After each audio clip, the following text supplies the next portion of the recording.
we're here today with Carese Busby from Caliber, and I love always meeting with Carese because she's so articulate about the market. She knows exactly what's going on. And how many years have you been in the industry? I grew up in the industry 23 years. Crazy. So second generation. Yeah, and your father was also in the industry too, right? Yeah, he was in the business 40 years. So I grew up coming to the office and just always heard the lingo at home and just fell in love with the industry at an early age. Yeah. Well, Yeah. I always love referring clients to you and you have the pulse kind of on the market and the industry, like I said. So thank you for taking your time to kind of share your knowledge here about just really what's going on. What are the trends that we're seeing? Some, buyer tips because it's pretty competitive out there still. Yeah. And just kind of an overview of the state of the market.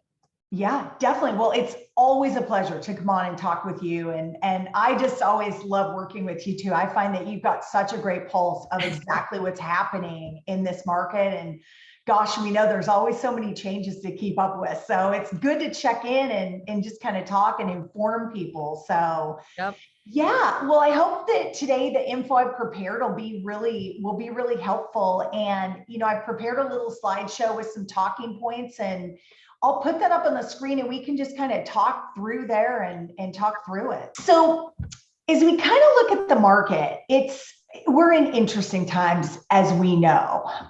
There's a lot going on, a lot of uncertainty. Interest rates are still at historical lows. They kind of popped up beginning of the year, stayed up a little bit till about June, and then came back down. They're still not at the low that they were last December, January, but we're pretty close right off the floor of the lows. Like I would tell people, anybody on the fence, like jump in, because we don't know really how long rates are going to remain this low. I mean, I think, definitely into next year until we really start to see any kind of sustained recovery. The Fed is going to continue to support low rates just because the economy couldn't take any rates going up. Yeah. Some other really important highlights, numbers that are eye-popping are just looking at the S&P 500. The market is on fire. It was up 21.6% through the end of August. And if you look at it from the time frame of March 23rd last year, when we were just really going into the lockdown of the pandemic, to the end of August, it was up 106%. So what that means is there's a lot of money that's been made out there. So people have cash. That's a good thing. The Washington State Housing Price Index for 2021 so far is at 15.83 average appreciation. That is just nuts. And the Federal Reserve, they met in July, and no shock here. They decided to just keep rates unchanged. I tend to think that they're going to do that. That's going to be their policy at least into really next year until we get a handle on where things are going. Just kind of market highlights. So Freddie Mac reports the week in review at the end of a Friday. So they don't have the 9-10 rates available, but things haven't really changed much since last week. So if we look at just the Freddie Mac conforming loan amount, now these are conforming loans, which by definition mean loan amounts 548,250 or below, nationwide. So, keep in mind, everybody's scenario is a little bit different. There's a lot of factors that go into determining exactly what somebody's individual rate's going to be, because it's not a one size fits all. But just on a high level, the 30-year fixed, the average was 2.87. The 15-year average was 2.18, and a 5-1 arm was right around 2.4. Crazy. Yeah, low money. So, yeah. We had talked a little earlier about just challenges that we were seeing, and I've kind of updated that, and many of them have stayed the same. Some have changed a little bit. I would say this year, the economy obviously continues to depend really on the course of the virus. And we're just kind of in a holding pattern to see where that continues to go. Inflation is a big change since we last spoke. Inflation has gone up and has risen. And, the thing about inflation is it just causes everything to be more expensive. So household costs and expenses, especially groceries, have become more expensive. Mm-hmm. And it does tend to be a little bit more regionally. This area, for whatever reason, has been hit a little bit more than other areas of the country. For sure. I mean, I think that's a huge thing. I mean, we are seeing it all over the country, but I think here, prices are across the board in every industry. I mean, even, this is a silly example, but even, let's say Chinese food for like ordering off of Postmates, right? I noticed actually that there was a hike of $10 within just like 1 week, all across the board from all the different restaurants. And that's just like, one, obviously construction costs and, materials and all that stuff have went up too. But that was kind of a funny little like, geez, it's insane. Groceries. Yeah. The cost of a gallon of milk, bread, just even those products that are just household staples. And the thing is, that's one we really want to watch over the coming months, because inflation directly impacts people and it affects their confidence. Mm-hmm. So if we have to watch kind of where that consumer confidence goes, because that determines people's buying decisions. I'm going to be watching really closely to retail sales, because there's going to be a lot of items people might buy for the holidays that, because of supply chain issues, which is the next thing, are either delayed or maybe hard to get or really expensive to get. And the supply chain issues are, they're in so many different things. With cars, for example, it's so hard to get the chips that go into the computers of cars. So the cost of cars have gone up, new and used. Yep. Tires are more expensive. Obviously lumber and building materials have become more expensive. So supply chain issues are still challenges that we're just going to have to watch. The other, lack of workforce. And that really can be a variety of reasons contributing to that. What's going to be interesting is the unemployment benefits just expired this month. So we'll see if that makes a difference, if that brings back some more people into the workforce. But it's also because of the pandemic, there's businesses that have closed and people are being in positions where they're having to retool their skills into something different too. Yeah. So we just have to kind of watch that. But if you look at that lack of workforce, supply chain, and inflation, it all is like the perfect storm of causing things to be more expensive. Yeah. Low inventory continues to be a challenge, and complacency. Some people still are a little on the stagnant side with the virus. They just kind of take more of a wait and see approach. There are definitely buyers and sellers that have been affected financially by the coronavirus. Some people have done great. Some people are really affected financially. So those are still challenges, but with that, there's always opportunities too. And those are, it's looking more and more that there really is this work from home flexibility and people can expand their geography.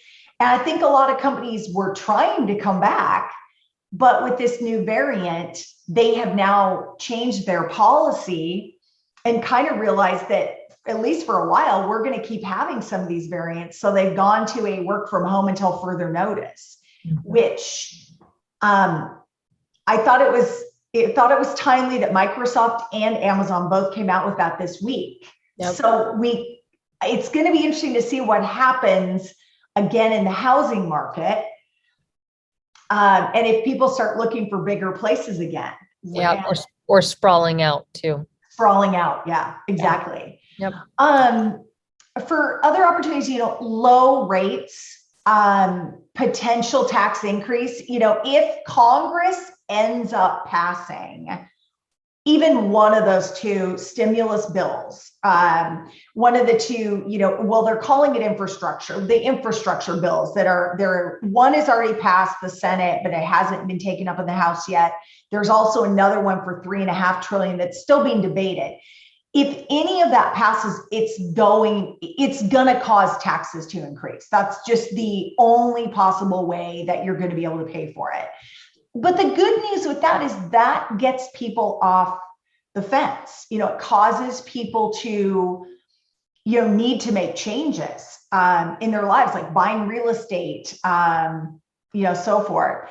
Stock market continues to be at an all-time high. People have made money. They put that into savings. They are buying property. They're, buying RVs. They're buying in the market, which is good. That helps our economy. Unemployment benefits ending could bring folks back to work. That's why I put that as an opportunity. Yep. Condo market. I can't say enough about that market. That is where there's not as much competition. Like first-time home buyers should be looking at condos. It's a great way to get in the market and not have to pay, it's not as competitive. So they can get in the market at a much more affordable price, start getting to reap the rewards of appreciation. Yeah. And actually to just expand on that too. And that's kind of the narrative, I guess, that I've been definitely pumping for the last, year, but really in the last 6 months, because we are seeing even the downtown core, the market improve significantly. And the pricing, this actually was the first month that we saw downtown for area 701, that we saw a price increase on the condo value for downtown. And really that's because, you could see right around this time last year, things started to kind of pick up a little bit. Inventory still was at a high, but it was starting to kind of flush out. And so we'll start seeing actually true numbers of appreciation for the downtown condo market from here on out, basically. And I think that will then start kind of the frenzy. And especially with rising rental rates, people start to think, oh no, I should go ahead and purchase. And then that little opportunity will just be gone just like that. So really buyers that are, or renters, first-time home buyers, right now is the time to kind of get into the condo market for sure. Oh, 100%. Absolutely. And there's so many great financing programs for condos, and which I've got that. Coming up, we'll talk a little bit about that too. It's absolutely the trends have changed a little bit this year. And I thought this is kind of exciting to talk about. Cryptocurrency, that has really now become a household name. We haven't seen the lending world completely welcome it in, but there are some programs that, like the Fannie Mae programs, the guidelines actually will allow crypto to be used for down payment and closing costs. Client just has to be able to show proof that the funds were theirs going into the crypto, meaning we have to show the documentation that the funds were theirs. They weren't borrowed funds. We have to show the paper trail. They went into that investment, and then the money came out of that investment and went into a US based bank account. And as long as we can show that documentation trail, it can be used for like a conventional loan, which those loans go up to $776,250. Okay. Still can't use crypto for government type loans like FHA or VA, but definitely on conventional. And even in some cases, some jumbo loan programs will allow it. So that's definitely a new trend. First-time homebuyers jumping into the market. I've seen more first-time homebuyers in 2021 that I remember seeing in probably the last 5 years, which I think is great. Again, you can go minimum down into that market. In the Seattle market, you can go 5% down up to $776,250 on a conventional type loan. And depending on the income level, and if you are a first-time home buyer, meaning you have not owned a home in the last 3 years, There's even the Washington State Housing Finance Commission bond program that, as long as the income is 160,000 or below, borrowers may be able to qualify for even zero down through that bond program. Yeah, that's a good program. Lots of options. Second home purchases, I've noticed, it seems people are looking closer to home for the second home purchase. They want to be able to drive to their second home. They want it to be within an hour, 2 hours if possible. So definitely seeing a trend, not, flying homes, second homes you have to fly to. It's a lot more closer to primary residence. Rural and less expensive markets are flourishing.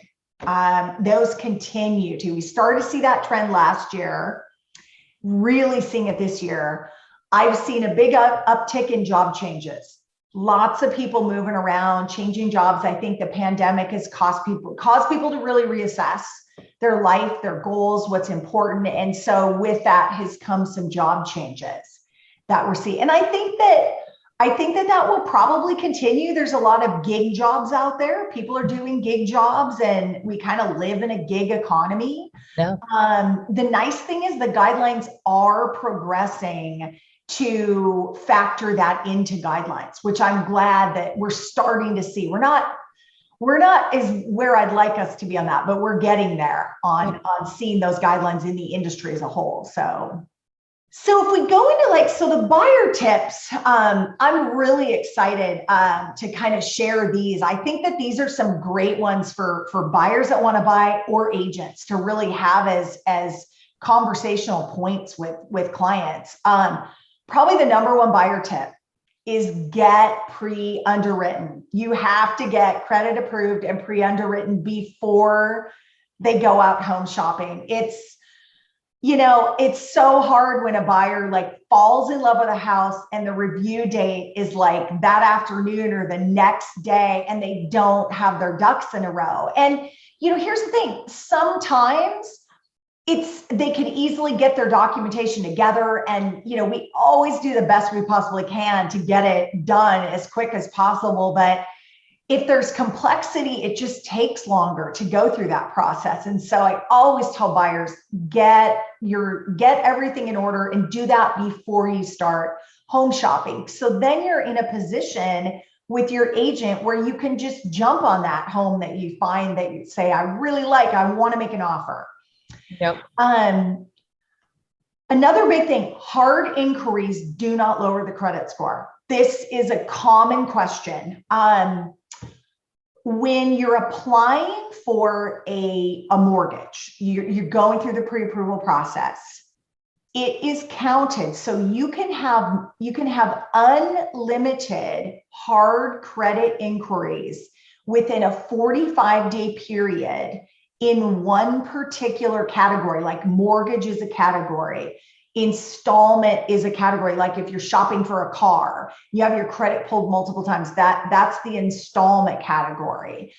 If it's in the installment or the mortgage category, you can have unlimited pulls in a 45-day period, and it counts as one inquiry. It's scored as one inquiry. The reason why the Consumer Financial Protection Bureau made that change a few years back is so that buyers were not adversely affected when they're trying to decide and choose what lender they want to work with. And so that's really helpful. And a lot of consumers don't realize that. So that's an important one. Yep. I actually didn't know that. So, another tip, get into the market now. There is no real estate bubble. And I actually have a great, what I call a real estate report card that I will actually kind of share that I think is really helpful that I prepared. Perfect. So I did this for King County. And this is really helpful because it gives some really good nuggets. So for anybody that thinks we're in a bubble, for example, people that are concerned we might be in a bubble, we're not. We're definitely not. The biggest difference is between now and 13 years ago when we had the crashes, there is not enough inventory to fulfill demand. That was not the case 13 years ago. When you have more inventory, or when you have more demand than more inventory, you are not going to hit a bubble, because that's what's driving the market. Yeah, exactly. And one of the biggest statistics I love to look at is in King County in 2021. There's 36,500 household formations. Now that could be people moved here, people got divorced, people got married. It's new household formations. We only have enough inventory to be able to fulfill a total of 21,000 of that. And there's only 15,000 homes that are actually being built. So you can tell from that you've got this shortage. Mm-hmm. Even if demand were to fall off, you still don't have enough supply there to be able to keep up with what the demand is like going forward. And if you look at the forecast, and again, this is a forecast, but this particular, this is MBS Highway, which is in the mortgage industry, sort of the gold standard that a lot of us use, Barry Habib. He's forecasting over the next year another 9.22% increase in appreciation, home appreciation, over a 5-year period, 35%. So for example, the median home price in King County is $644,356. If you come over to this area here in year 0, if you bought today, and that forecast is correct, that means that in 5 years, your home is going to be worth $871,620. Mm-hmm. That is a lot. So, and if we look at the potential renters, there's 922,000 renters in King County. And there's 237,000 who can afford to purchase. So if we're looking at what's available for them to purchase, that's way below what the demand could be. So, this is I always like to look at numbers and the statistics, because it really kind of tells you, and the biggest demographic is 27 to 35 right now. Yeah. So we're nowhere near a bubble. Is that a free report that you're able to look up, or just on their website? Yeah, absolutely. So that's a report that I can brand with my realtor partners. I send that out to clients all the time. It's a great report that's really helpful, and it gives great information that buyers can be really helpful for them when they're kind of looking at becoming a home buyer. The other thing I kind of hinted at was that 0 down up to 776,250, as long as your income limit is 160 or below. But that's powerful. You can technically get in. It's a first mortgage with a 0% interest second mortgage through the Washington State Housing Finance Commission. And those are great loans if people want to get in the market. Yeah. So for those, because sometimes I think there's like not a stigma, but just like, oh, it's going to be extra paperwork or an extra layer. I mean, do them. I've had a couple of clients do them, and haven't really seen the process, obviously, firsthand. Is it pretty easy, or is that something that you handle, or how does that work? So we handle it all. So we work directly with the Washington State Housing Finance Commission for the underwriting piece. So the buyer really doesn't see it doesn't cause any more work on the buyer's part. The interest rate is priced a little bit higher if you're doing that program, because of course it is 0 down, higher loan to value. But if it's a person that doesn't have the down payment, or is really limited with their down payment, but wants to get in the market, it's a great way to get into the market. Because once you're in the market, you kind of locked your price in on your property, and now you get to benefit from the appreciation, instead of renting and paying and buying your landlord a house, which is what you're doing when you're renting. So they're easy loans. They're handled by us. Doesn't cause any more trouble on the buyer side. Perfect. Yeah. Another buyer tip too is with crypto, I'll always recommend clients, if they can, season it. What I mean by season, they don't have to. I mean, in certain programs, you don't have to. We can do the documentation, but the documentation is definitely heavy. It's always easier if you can think ahead, cash out your crypto at least 60 days before you want to go into contract to buy a place. Get it into whatever US based bank account you have, Bank of America, US Bank, credit union, whatever your bank account is. Let it sit in that account for 60 days. And then we don't have to go through the whole documentation trail. So I also recommend that too. Like some clients may have bank accounts that are outside of the US. That's also another good rule of thumb. Again, we can use the money when it's outside the US. It's just a lot harder to document. So if you can get it into your bank account, it just makes the documentation much easier when it's time to go into contract and move ahead. And sometimes the closing got to be quick. So there's not a lot of time in there to maneuver to get the money out back into the US from whatever country it might be in. And some countries have restrictions on when you can take money out of their banks. That's the same also with gift funds too. You like to see those seasoned, for at least 60 days, right? Well, I mean, for gift funds, that's a little different. As long as the gift funds are coming out of a US based bank account, it really doesn't matter, because we can have that done after the client goes into contract. We just have proof that the funds came from the donor to escrow. We have them just send it directly to escrow. And so we can prove the paper trail that way. It's obviously easier if it's put into the buyer's account at least 60 days ahead of time, because we just don't have to go through that documentation. But the gift funds documentation isn't really that, it's pretty easy. We just have to have proof it came from that donor. Got it. Yeah. Big news that was announced about a couple months back was with FHA. FHA, the way they calculate student loan debt, and there's a lot of millennials that are wanting to jump in the market that have student debt. So FHA used to use 1% of whatever the balance is on a student loan. So let's say you have a $100,000 student loan. That means we would have to count the payment against your debt to income ratio of $1,000 a month. That's the equivalent of about $200,000 of buying power. Yeah. Wow. So now we only have to use $500 a month. So that means, because they've lowered it now to where they only use 0.5% of whatever the outstanding balance is. So now that means buyers that made a difference of $100,000 in buying power. That's great. That's a big deal in this market. Yeah. And probably the last one, PMI is one of a buyer's best friends. I hear this all the time from people. I want to avoid that PMI insurance. I always say, why?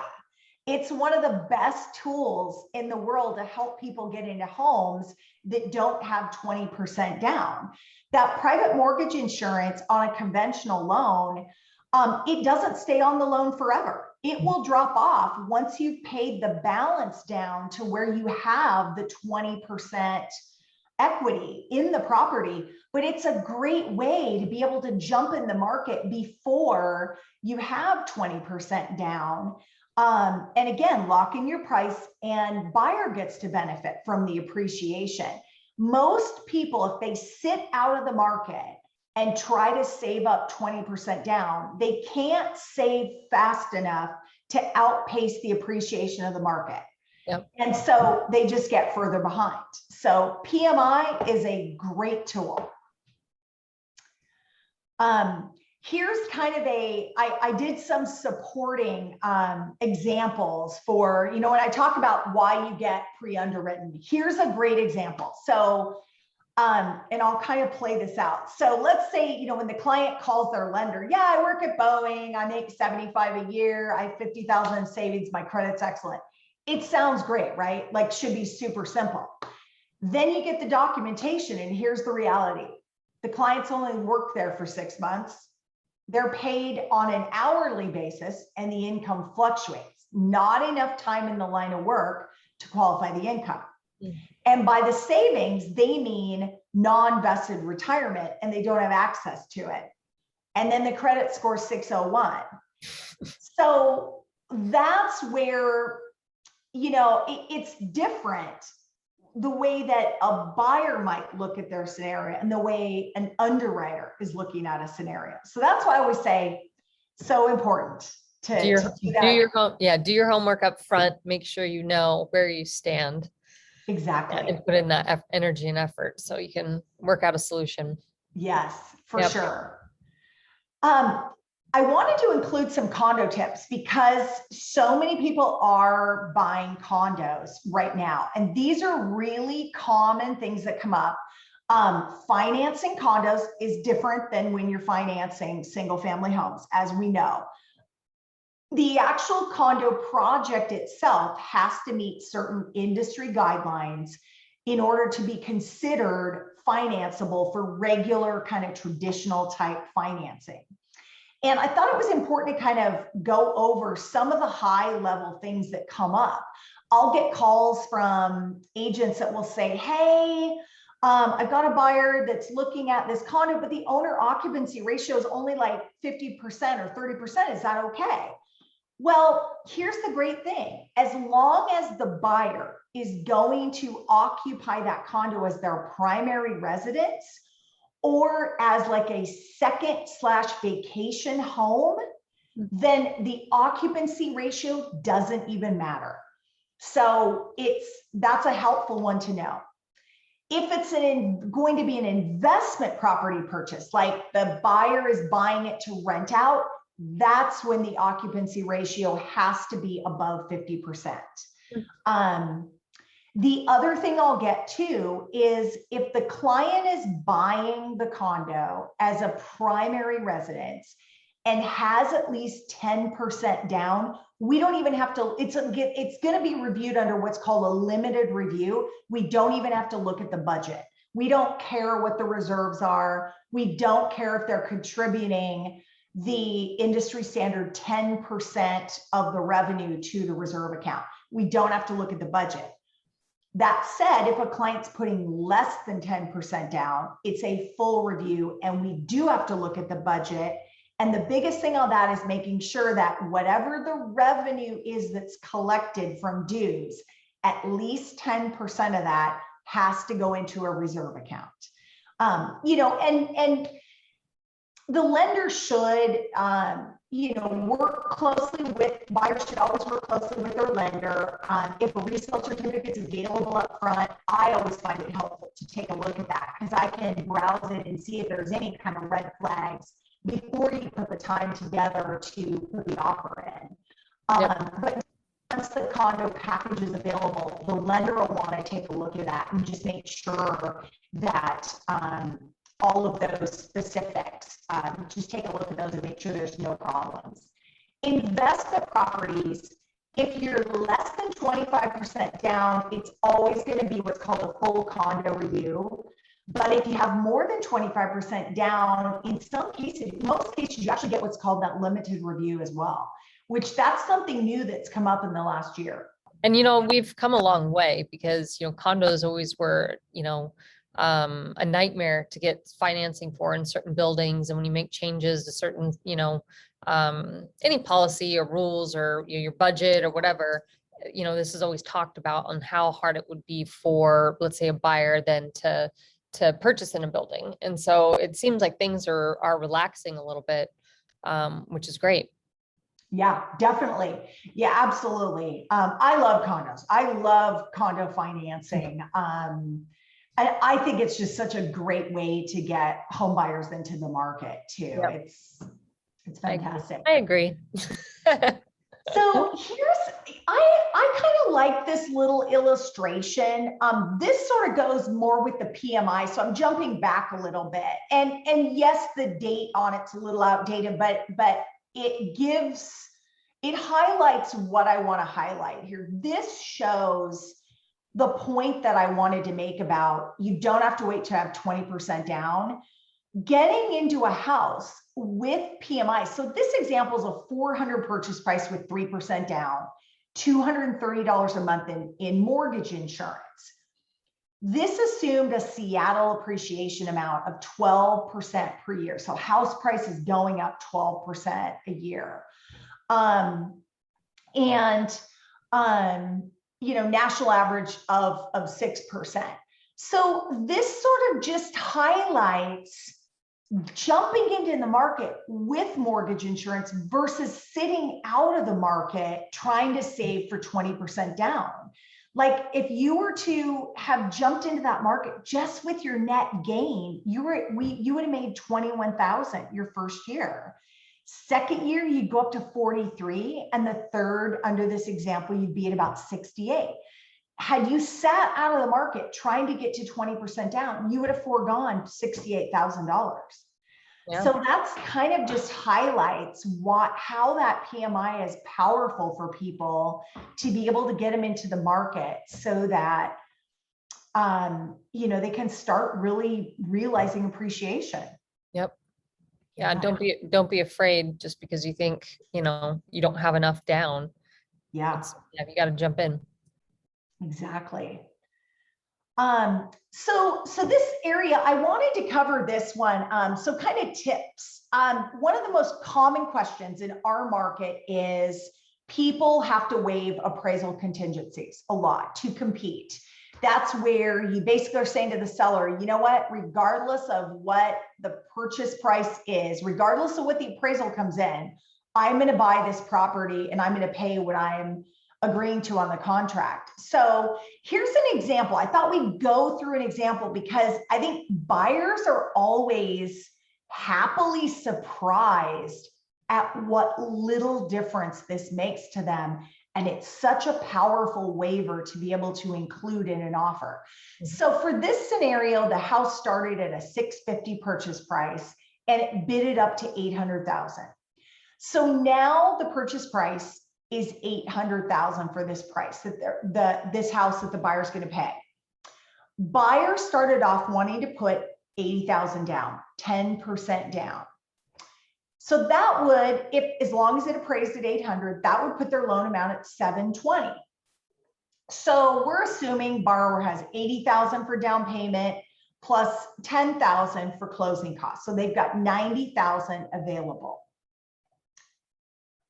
Appraisal comes in at 770. So $30,000 under sales price. Again, not uncommon in this market.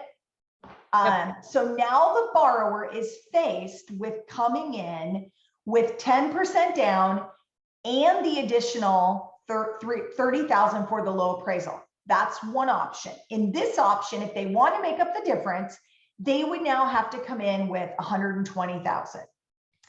Or what they could do, which I'm going to explain in this second option. So this is what the first payment was going to look like. Assuming appraisal came in normal, came in at purchase price, they were going to look at a monthly payment of $39.85.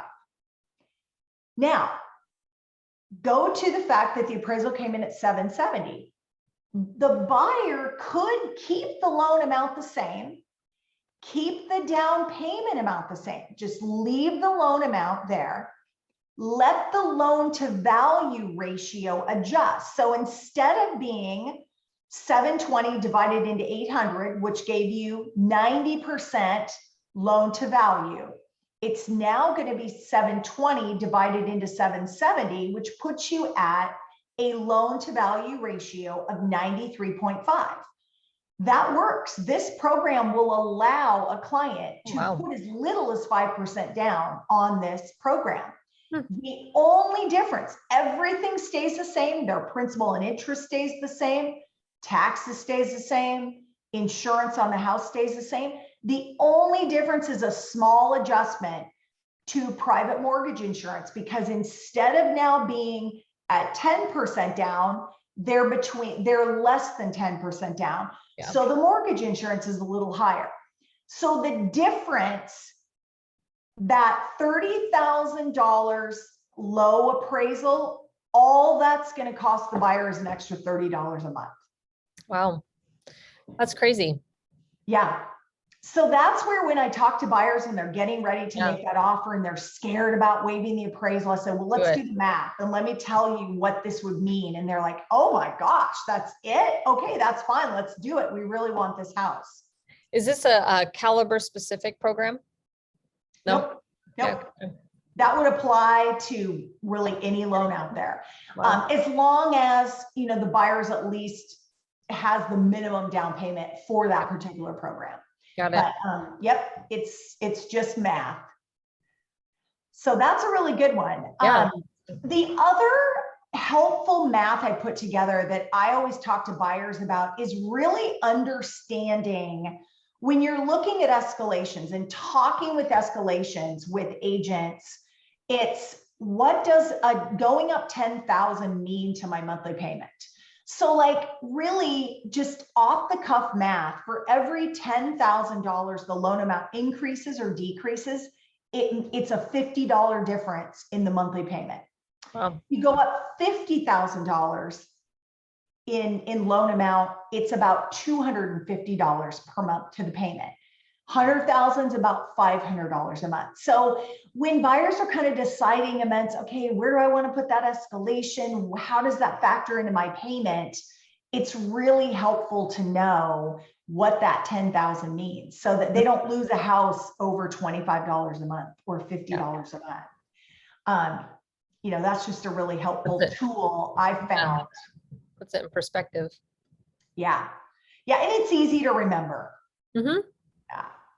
Very cool. Yeah. And then, you know, that's kind of was the little highlights that I put together. And I just kind of added in some of my, just my links to my Instagram and Facebook and YouTube. I do regular videos that talks about all these details. So, you know, people can check out, you know, my YouTube channel, Instagram. I also do reels, which are much shorter, 30-second bite size of subjects. And those are really easy to share with people. And so I invite you to check out, you know, my social. And yeah. Thank you, Carese. That was awesome. That was a really great overview. And yeah, for those of you who are not connected with Carese on social, definitely she's pumping out these videos and like you said, reels that are super informational. And, you know, you just get little tidbits of everything. And then it's like, oh, okay.